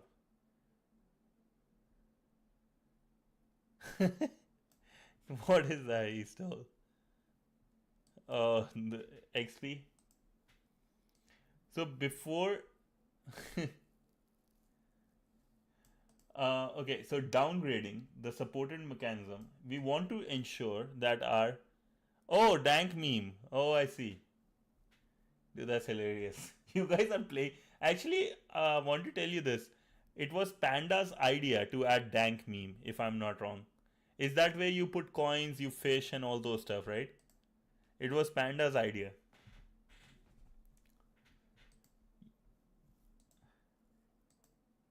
Okay, sorry, going back. Before using the rogue LDAP server, we need to make sure it is vulnerable by downgrading the supported mechanism, authentication mechanism. We want to ensure it was my idea indeed. You hear it from the OG. You only know the word is still. There's some whole stuff going on. Panda, you have to be more active on these Discord, man. For people who don't know, we have a Discord game stuff going on called Dank Meme. So feel free to join the Discord, play the game. So thank you so much for that. Okay, going back, right? We have to downgrade the authentication mechanism. We want to ensure that our LDAP server only supports plain and login authentication mechanism. To do this, we need to create a new LD if file called with the following content. I'm not just less on those things now, but I'm just less on this. Yeah, that'll be great. Yeah, to have you there, it is always nice. It's always a pleasure. So we have LDIF file, OLC SAS security props LDIF. Okay. cnconfig replace. Okay, the file has the following properties. Specifies the SASL security, which means simple authentication and security layer. Okay.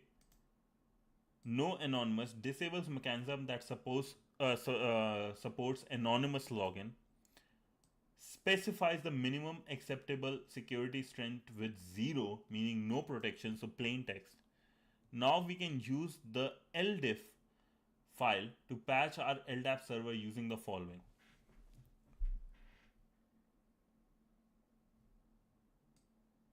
Okay. So where do I have to add this?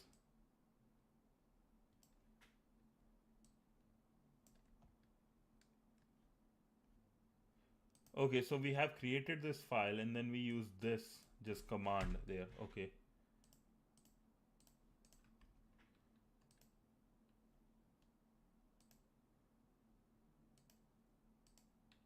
Okay, so we do nano. What's the name of the file?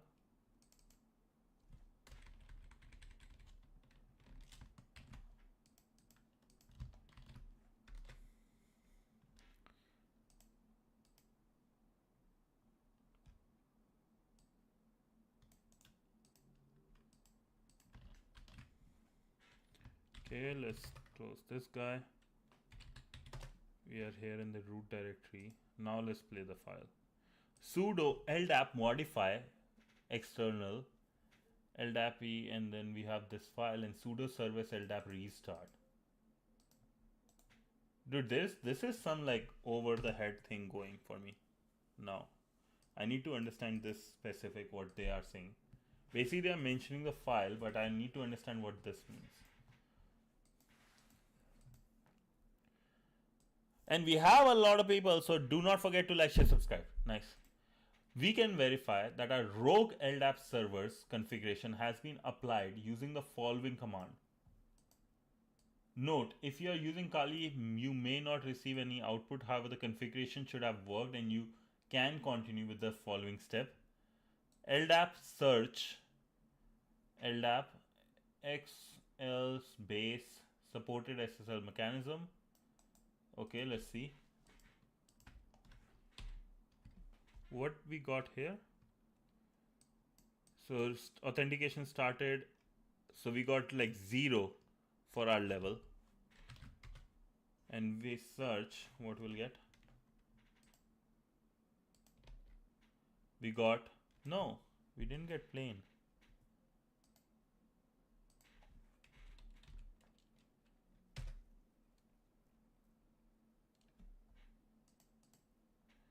Configure the LDAP credentials. Okay, our rogue LDAP server has now been configured. When we click the test settings on the printer, the authentication will occur in clear text. If you configure your rogue server correctly, it is downgrading the communication. You will receive the following error. The distinguished name contains invalid syntax. This distinguishing. Okay, wait, hold up.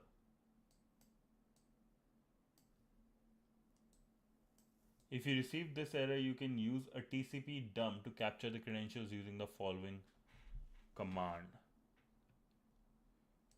Okay.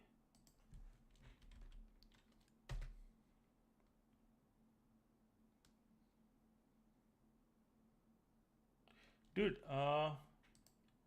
quick question, lads. Why I'm not seeing plain?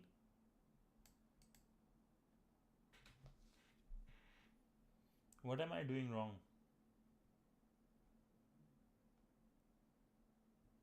Is my file wrong? You have to do the blue team stuff. Bro, I have to do a lot more than just blue team stuff. Okay, so let's see. Maybe the spaces are the issue. Maybe.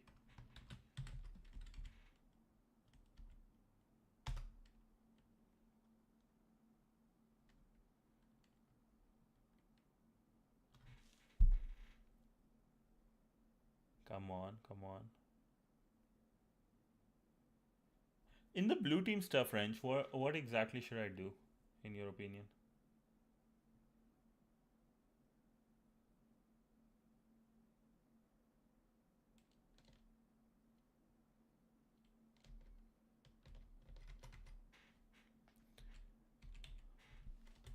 Okay, let's see now. Nice. Okay, it was the spaces. Damn. For starts, if you want to just learn how blue team works. Sure, like I want to really learn and master Active Directory. That is 100% going to be one of my things. The basic models. Okay. What do you mean by models? Models of what? Like, so capturing LDAP credentials, our rogue server did this, right?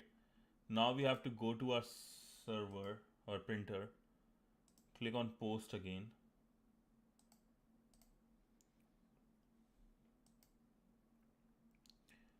and see the connection.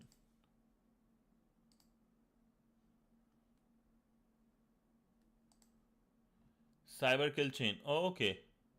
Those models. I see.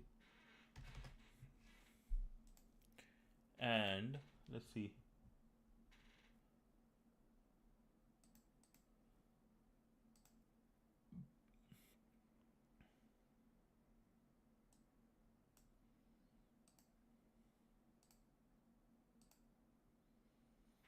Okay. MyTair attack. Yeah, yeah, yeah. Actually, I did some work on MyTair during my university time. So I like MyTair. It was helpful to get some good name out. Diamond model, NIST life cycle, I know. So we have this.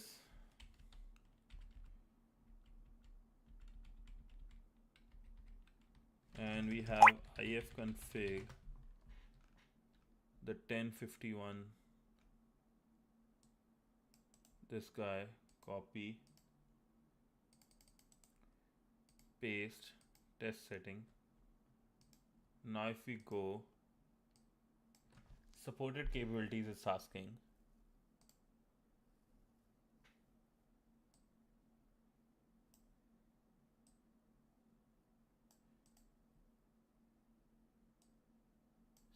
Settings.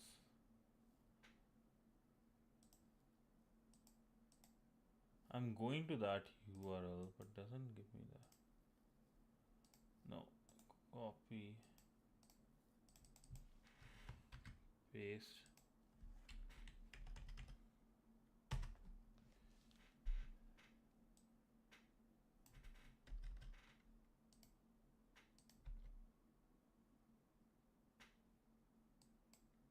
Why? Dude, what am I doing wrong here?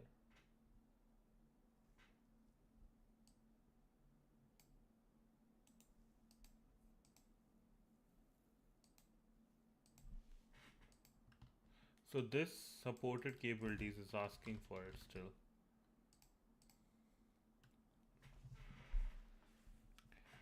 Our rogue LDAP server, when we click test setting,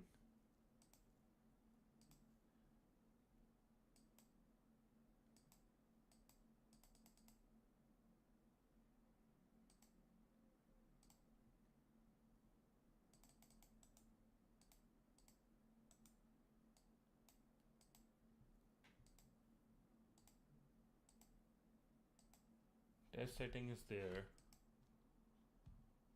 Let's see, I will just run this command and let's see.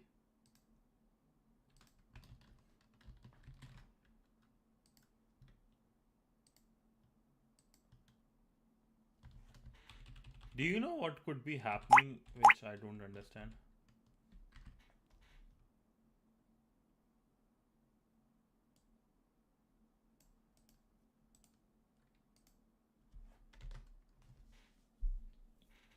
There is no dump here.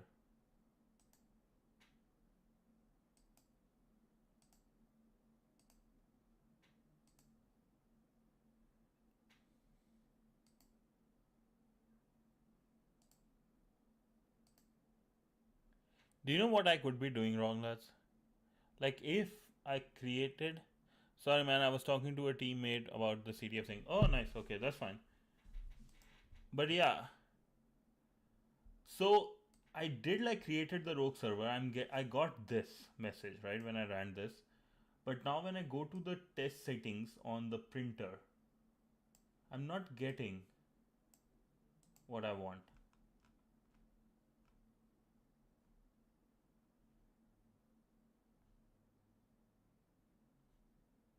I'm not getting what I want. There's no dump.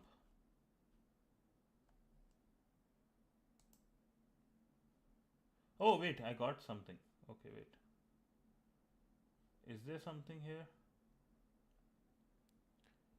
Can you share the TCP dump command? Sure. And I'm just going to see where the password 11 is. But yeah, TCP dump here, this one. Try to execute the nv11 command again and execute the TCP dump. Then you will see an output. Yeah. Oh, thank you so much. Insomnia, thank you so much, boss. Okay. I'll do that. I'm just thinking, where was password 11 for that and where's for mine? Ah, it's fine. I'll do this. I'll do the nclv mp again.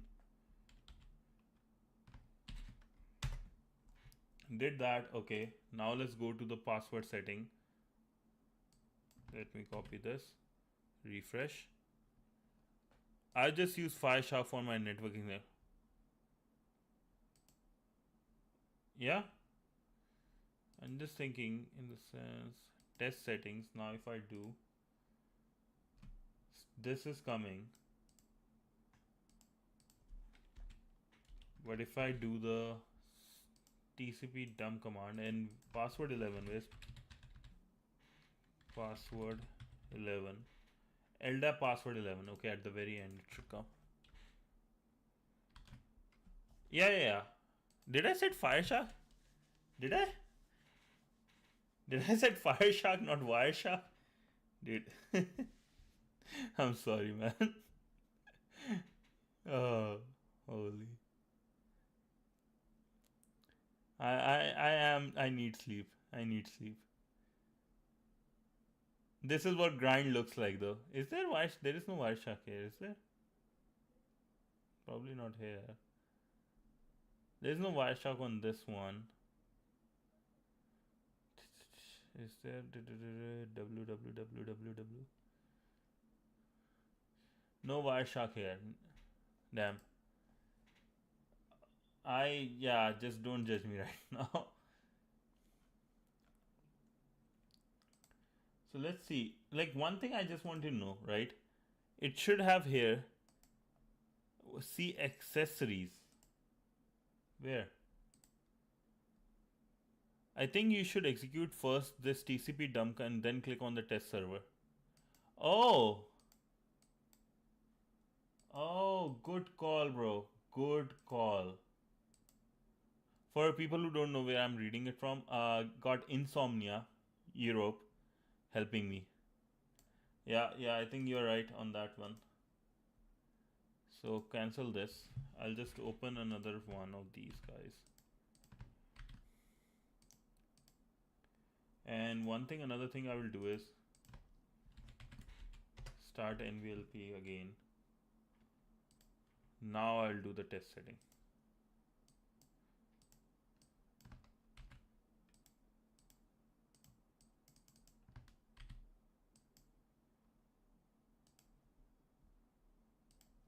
Nice, thanks boss. But I don't see my password here. Let's see.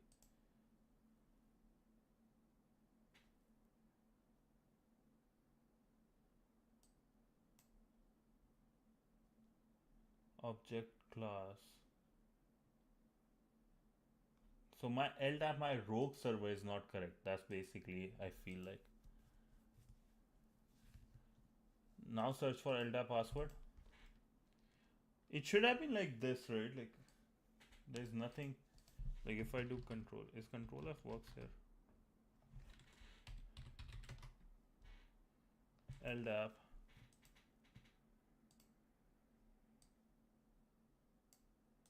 I don't think it worked for me. You know why I feel like that?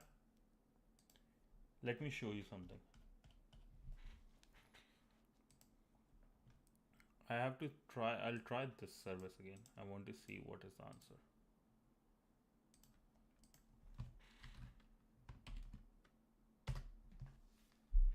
Let's see if the rogue server was done properly. Login plain, okay, so that's good. Next thing, I didn't get any stuff. Inspect. I'm sure, but you change the organization. Change the organization name. Okay, I think so. Basically, you are saying to go back with these steps. Okay, you know what? It's worth a try. It's worth, but it should not care about for this. Yeah. So let me start with this. Okay, let's see. No.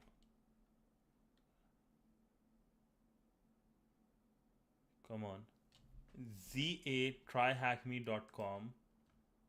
That should be the one, right?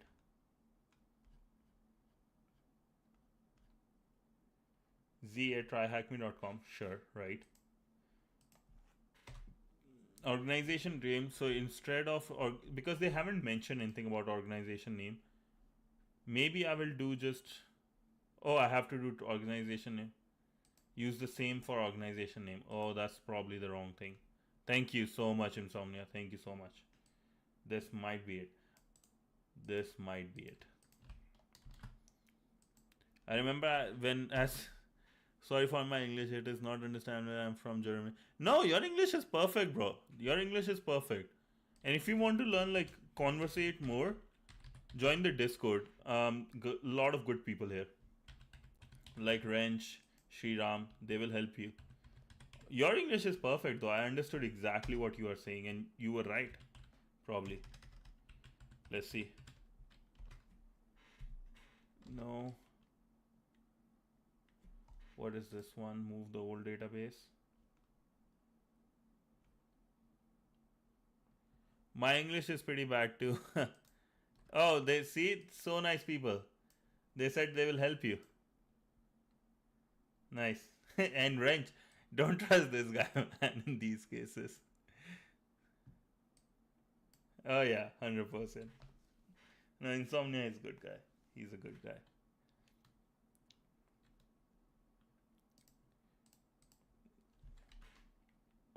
Old database, maybe yes. Or no. Should have said no.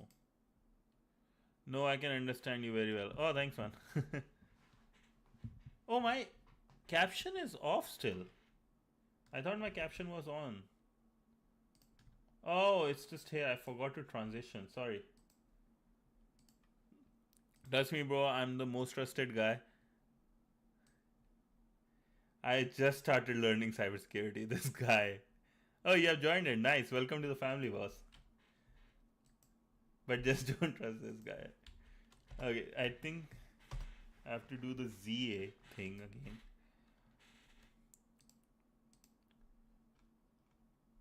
And I selected the wrong for the password. Or sorry, the database one. Which they don't show here. No.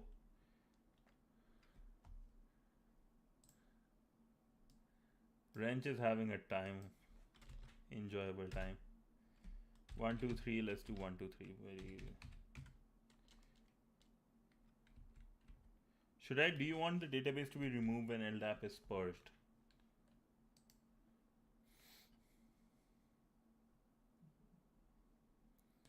No. Where should the old ones? Yes. Okay.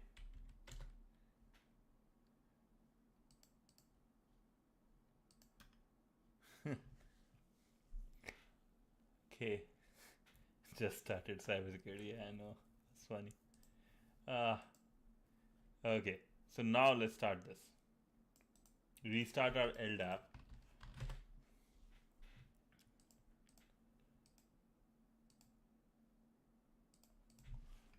and we can clear this thing.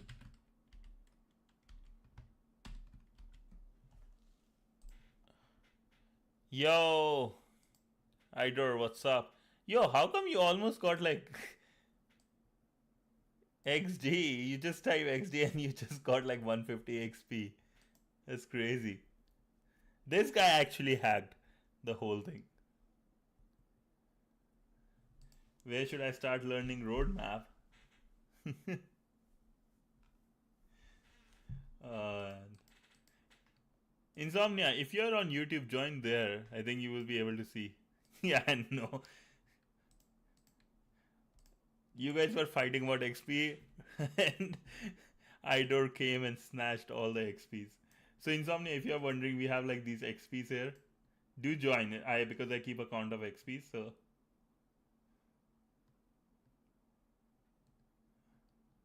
time to time. This is interesting, like they're doing that. Yeah, just like 2-3 messages. Holy. YouTube channel same, censored hacker. Same thing.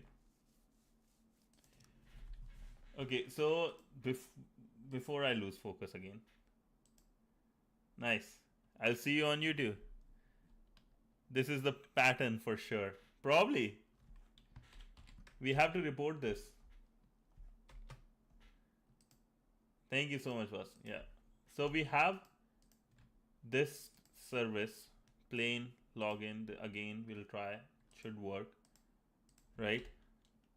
Or maybe not here. But I can start my NCLVMP. Okay.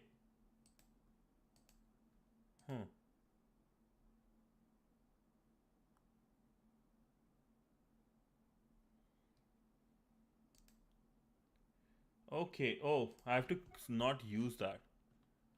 Your insights were wrong, I guess, Wrench. The one-liner boss. That's hilarious. I think now I see what it is doing. Now it makes a little bit more sense. Now if I paste it, just go here. My rogue server was not working before, basically. Now if I do test setting,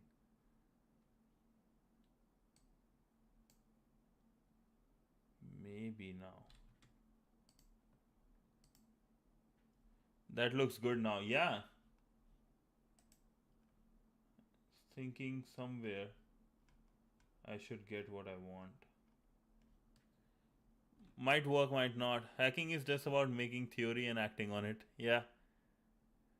My future plan, if it doesn't work, cry in a corner in next 10 minutes. That's my future plan. Dude, I don't know. So, like this sudo, like this is working.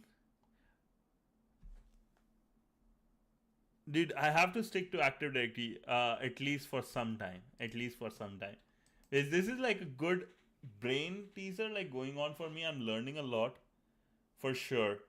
And I promised Rabbit I will do some of the Active Directory like modules for him, even though he's not here.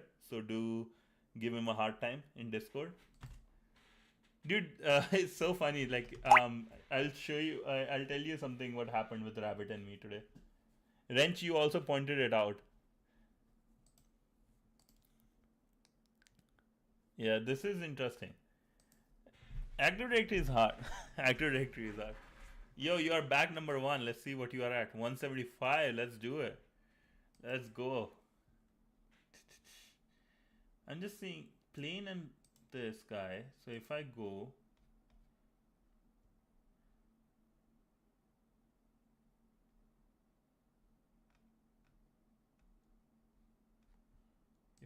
back again, it's working. This time it's working properly. User not found. Oh, username. I'm always stuck on this point and I don't know what I'm doing wrong. Dude, same. I don't know what's going on. Yeah, I do have to. Now it's for sure send message time to get XP up. Yeah. Oh, I'm just thinking, should I change the username or something? Because I'm not getting this error.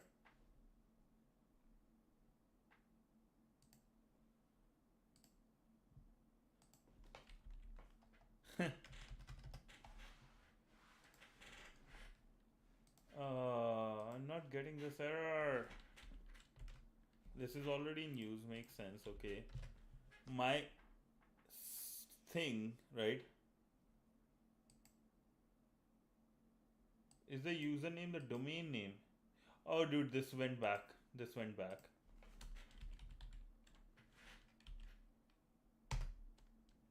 I have to restart this.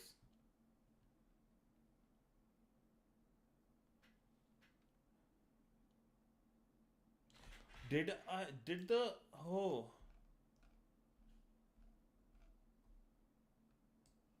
did the network, oh, I did reach here. They started this one. So I'm able to reach here and printer one. Okay. Because I don't think this was here earlier, was it?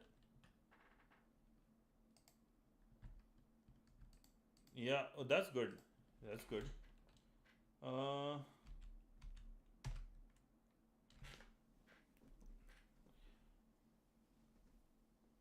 okay, so login is plain. Let's go back. Let me do one more quick thing.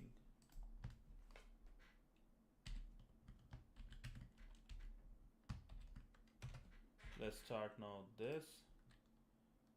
Test settings. I'm getting an interesting thing you should see, right? Now if I click on test settings, I'm getting what? I'll start the XML.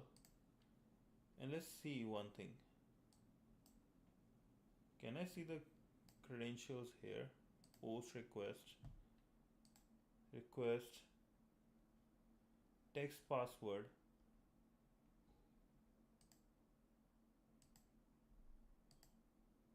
Okay. Wait, hold up. I didn't see him in the stream.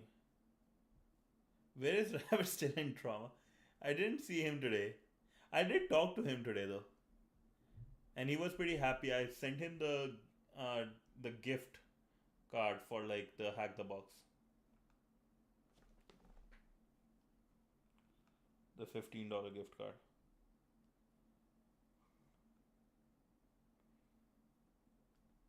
I'm not getting what I want here though, lads. What should I do?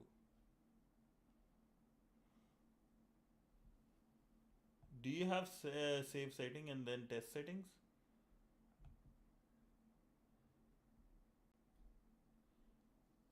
I didn't do save settings. Maybe I can do save test settings. Save settings.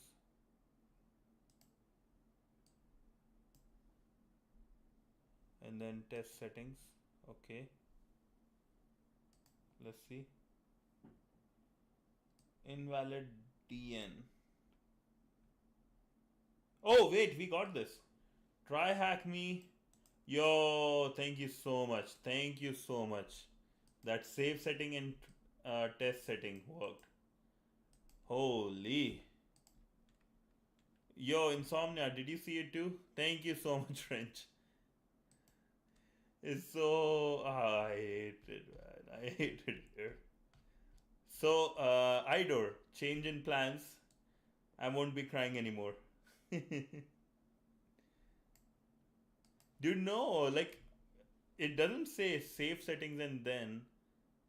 So, and Wrench is a very high level hacker. He's like, his other name is like Bear. His name is Bear. I just don't know which one. Try hack me LDAP pass 1 act. Okay. People call him Bear. Putin's Bear.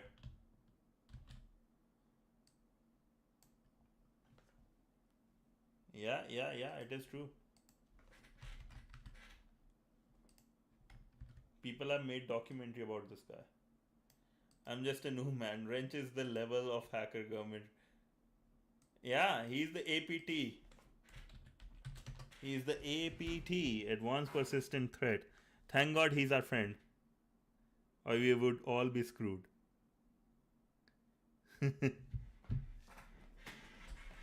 No, not move again. Okay, so let's see what is the next. Also, note that password 11 is an example. The password for your service will be different. You may have to press the test setting button a couple of times before the TCP dump will return data since you are performing the attack over a VPN connection. Now we have another set of Active Directory credentials by using a LDAP passback attack and downgrading the supported mechanism we could have intercepted the credentials in clear text. FBI is watching. No, not you. Not FBI. You. You are watching. You are FBI. Wait, if FBI comes here, I will just get some more views, right? If FBI comes here, I will just get some more views. I don't mind. I don't mind that. What type of attack can be performed against LDAP authentication, not commonly found against web authentication system? LDAP pass back attack. What two authentication mechanism do you... Oh, amazing, you have 3 day streak. No, I don't want to show it. Bro, I had like 45 day streak. Like, this is not... Do we allow on our rogue LDAP server to downgrade the authentication and make it clear text? Login in plain, yeah. Yeah, this strategy is interesting. Login in plain. TryHackMe LDAP pass back.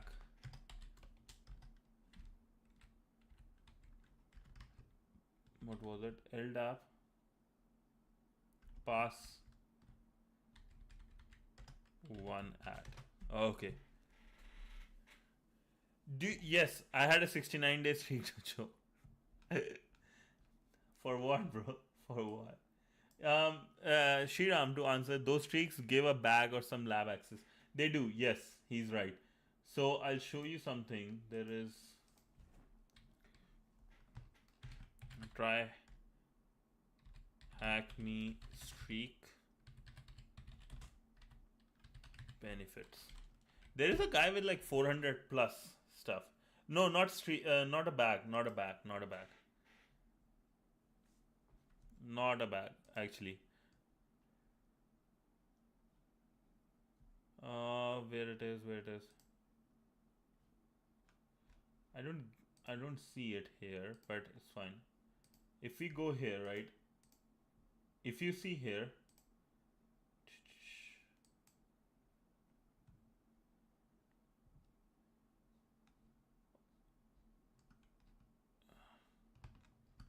where is it? See wildcard, build backup. So let's say if you reach a 7 day streak, right? You get like 1 day of like I think 7 or 10 day streak. You get a freeze. So let's say 1 day you didn't do any hacking, it will still keep your streak. You do get like I think rewards. So yeah, here it is. So batch networking room access and streak freeze. 30 days you get one more, and 45 days you get 5% off swag. Basically, these three are the rewards. And every time you hit a milestone, you will get like I think 3 rooms after signing up. Yeah, after milestone you get like some more freeze. That's all. It's just more for you, just like Duolingo. It's more for you. I don't care about those. I did at one point. That's why I have a 64 like streak. But the whole reality is I don't care because I have been more consistent over Monday to Friday to come every day instead of like anything else, right? Monday to Friday is a bigger thing for me. So I come. And like, yeah, that's for me. And so lads, we completed task 4. Tomorrow we will be working towards authentication relays and Microsoft deployment toolkit. Damn, bro, need to learn this before. Need to even study this before I join. Configuration files, credentials, and stuff. So we might do some hacking specifically, and so that will be done day after tomorrow. But so tomorrow we will try to cover task 5 and 6. And I'm tired, and I need to sleep. It's 1:11. Yeah, let's go. These is good information, I think, right? Like good things we are building, and yeah, have to spend at least one day, or like at least 3-4 hours on a day to do it. Oh, but yeah, good day, good day. Yo, Insomnia is in the building. Insomnia is in the building. Right, RIPC. The HashTV has a ton of info in one page. Yeah, Hack the Box in because it is more mature, right? So 100%. So this is good. No, this is amazing. Damn. Okay, so this is thank you so much, Sriram. Thank you so much. Okay, with that being said, lads, thank you so much. I'm going to keep this 225 XPs. Damn. Try to yeah, like more messages you guys do, right? Easy for me to see on here on YouTube. But Insomnia, I'll keep you in mind too. And yeah, by the end of the month, who will have the most XPs will get like a free TryHackMe subscription for a month, or a Hack the Box $15 gift card. And also, Wrench, you were asking something today, and I just want to share. It was long way up. Where I sent where was it? Here.